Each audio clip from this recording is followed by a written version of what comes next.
Le client qui a changé ma vie. Mes deux Simon. J'ai d'abord rencontré Simon Gator, un jeune professeur, mignon, gentil, serviable, trop élégant pour moi à l'époque, qui a su profiter de moi et m'a rejeté quand il n'en avait plus besoin. Et après, j'ai rencontré Simon Santanana, un jeune homme voyou, têtu, mature, imprévisible, mais qui a un grand cœur et m'a réparé de cette blessure que l'autre Simon m'a infligée. Je me prénomme Pamela. Mon grand rêve était de devenir mannequin, modèle photo et actrice. Mais la vie a plutôt choisi pour moi un métier insolite que la société répugne de toutes ses forces. Je suis une dame méduse, avec un corps irrésistible et j'adorais mon métier en tout cas au début.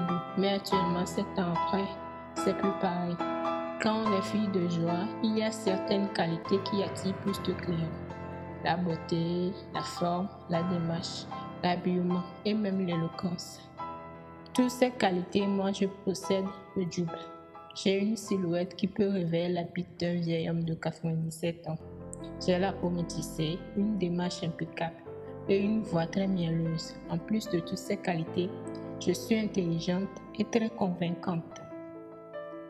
Les gens disent que je suis une pute de qualité, que je ne mérite pas le trottoir, qu'il me faut être une escorte de certains riches infidèles. Ce que moi je pense, c'est qu'une fille qui utilise le sexe pour obtenir l'argent d'un homme, c'est une pute, qu'il soit dans la rue ou à la maison. La seule différence, c'est que nous, on assume ce que l'on est, une prostituée. Un jour, j'ai rencontré un autre Simon, un jeune homme pas mignon, voyou, agressif, têtu et imprévisible, qui m'a libéré de toute entrave et m'a fait voir la lumière du jour dans un espace de temps inimaginable. D'abord, on commence par le commencement, l'erreur de ma jeunesse, ma rencontre. Tout ceci a commencé après la rupture avec un garçon appelé Simon que j'adorais avec mon âme, qui m'a trahi et rejeté sans scrupule. Je maudis le jour où j'ai rencontré Simon et même tous les Simons qui auront le malheur de croiser mon chemin. Je suis une Nigérienne vivante dans un village du Nigeria avec ma petite famille heureuse et extrêmement religieuse. Nous ne vivons pas comme des rois, mais on s'en sortait pas mal avec le boulot de papa et le commerce de ma mère. Tout allait bien. Jusqu'à ce jour où j'ai rencontré ce jeune homme, charmant et très élégant, togolais, qui était autre que mon professeur de français. J'avais 17 ans et ma matière préférée, c'est le français, dans un pays où on parle l'anglais. Sans doute à cause de ce monsieur mignon, je cherchais à l'impressionner, mais il ne me remarquait jamais. Il habite dans la même rue que moi, dans une pièce du premier étage, d'une résidence qui se trouve dans l'angle de la rue. Souvent, je sortais de la maison pour rester sous un arbre qui était en face d'eux, juste pour l'observer sur le balcon. Il a l'habitude de rester torse nu et mon rêve c'est d'arriver à le toucher un jour. Un jour, après son cours, j'ai pris le courage et je suis allée le voir pour lui montrer un exercice que je n'arrivais pas à comprendre. Oui, au fait, je ne te reconnais pas du tout. Tu es aussi dans la salle avec nous depuis la rentrée? Bien sûr, monsieur.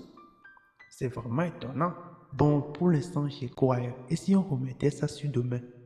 Je vais traiter l'exercice et puis te le rapporter si tu le veux bien. Non, monsieur, je préfère assister pour bien comprendre.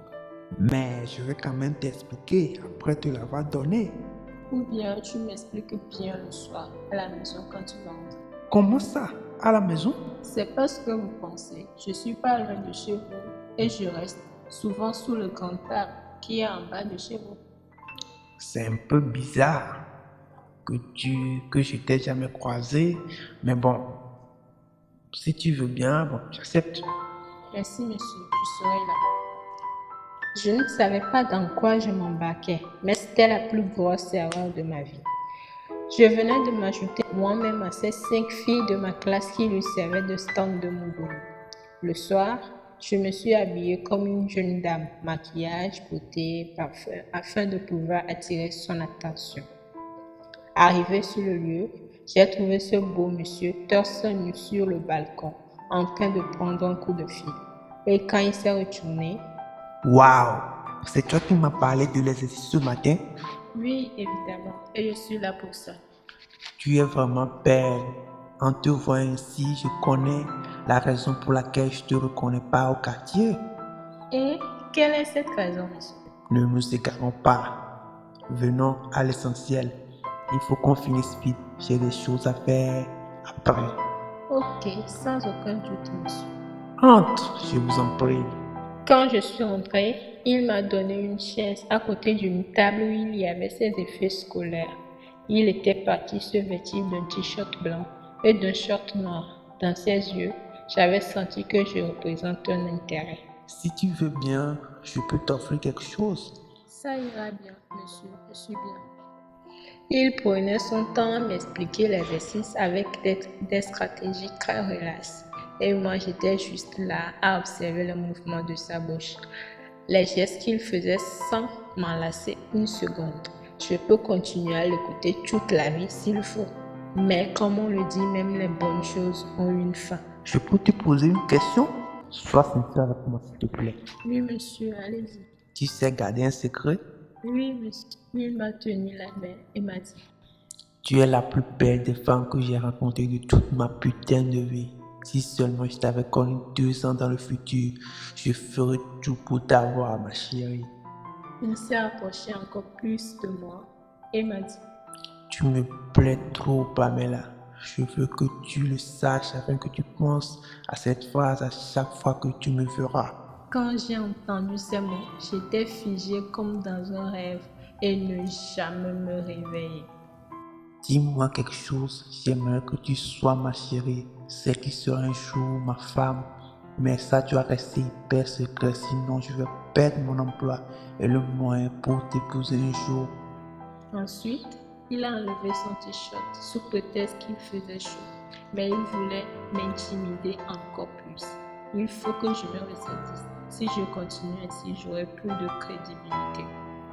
Monsieur, je suis une petite fille et ce que vous me dites, c'est pour les adultes. Pardon, j'ai peur. Faut pas avoir peur de moi, mon sucre doré. Je ne te ferai aucun mal. Permets-moi d'y réfléchir, s'il te plaît. Je me suis levée pour partir. Après, il m'a tenu la main. Reviens ici, chérie. S'il te plaît, ça doit rester secret. Je te le promets, je le dirai à personne. Quand j'allais claquer la porte, il m'a rappelé de revenir. Tu as fait tomber ton bic par terre. Je savais que c'était un piège, mais je me suis abaissée quand même pour la ramasser. Ma main a touché à peine le bic sur le sol que je sentais sa main sous mes fesses. Mon corps a vibré comme j'avais reçu une décharge électrique. Quand j'ai voulu me retourner, il était sur le point de m'embrasser. Je n'ai pas pu résister à son charme et je me suis laissée aller. Les doigts de ses mains étaient bien écartés sous mes fesses sans les presser. Dans mon corps, je ressentais une envie que j'ai jamais eue de ma vie. Je voulais juste qu'il me défonce la jambe. Il m'a soulevé avec ses bras pour me déposer sur la table d'étude. Déjà, ses mains étaient en train de me déshabiller, mais aucun mot ne sortait de ma bouche. Partout entre mes jambes, sa main se baladait sans cesse.